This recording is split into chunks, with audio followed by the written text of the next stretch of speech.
again with Vina Agustina Gultong. Before, I had explained to you about my handphone. Now, I want to explain to you about factor. We often hear about factor, but the problem is what we have understood about this. Yeah, check it out!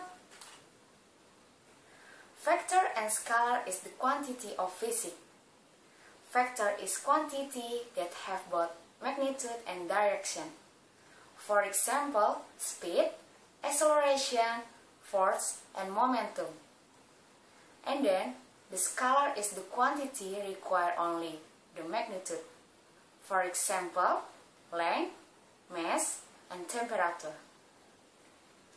Okay, now let's see the picture. The picture is representative of factor. In the picture, there are O and A point.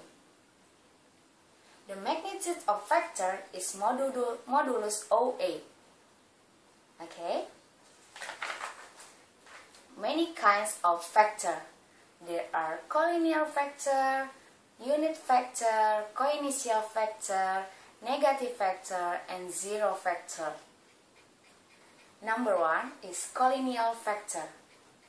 Collinear factor has along same line or parallel line. The parallel line has 0 degrees.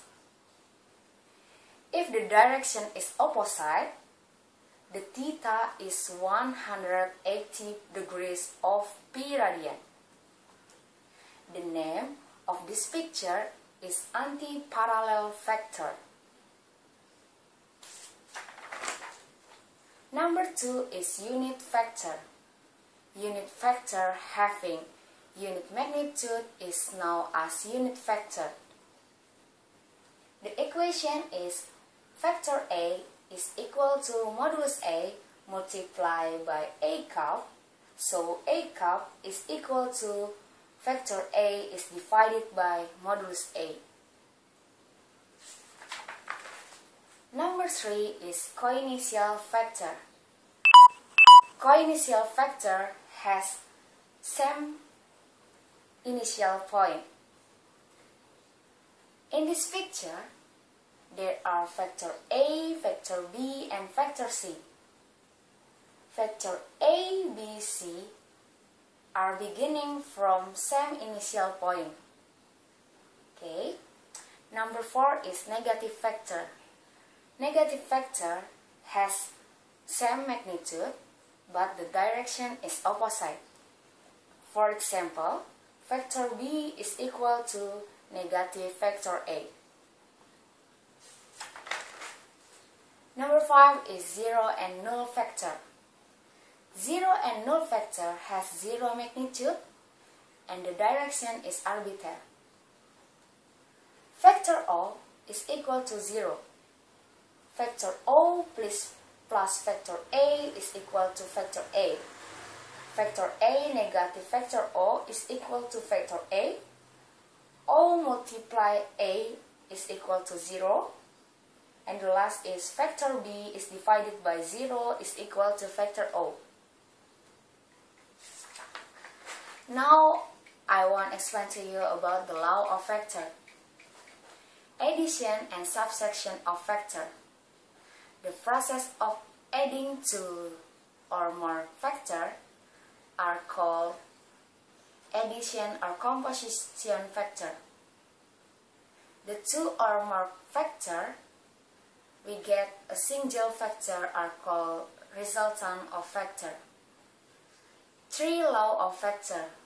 There are triangle law of factor, parallelogram law of factor, and polygon law of factor.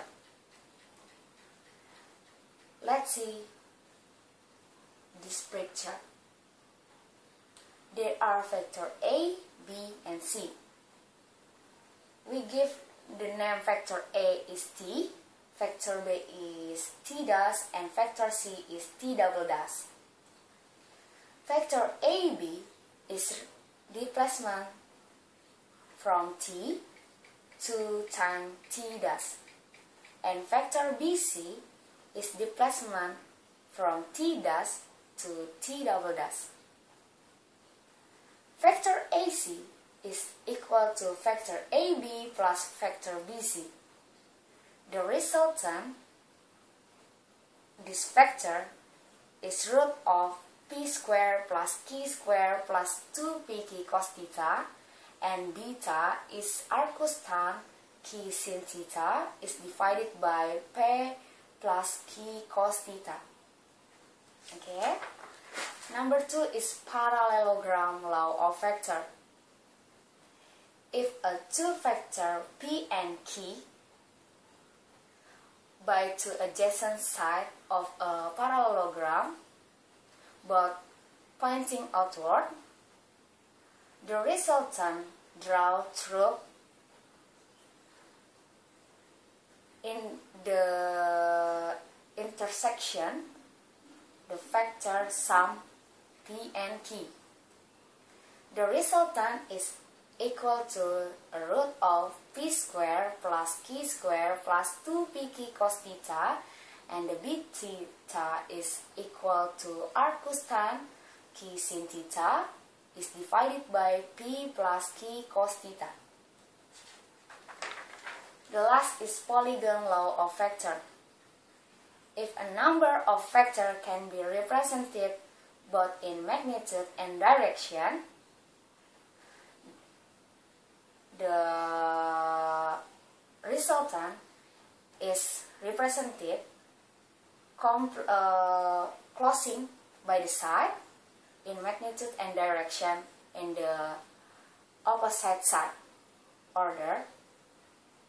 So the resultant vector is P vector plus Q vector plus X vector plus T vector. Okay, enough. Now I want to say thank you for my best lecturer, Mr.Siswoyo, had teach me about English for physics. He doesn't teach about physics knowledge, but also he teach me to don't afraid try English practice. Thank you, Mr. Siswoyo, and thank you everybody. Goodbye, dah.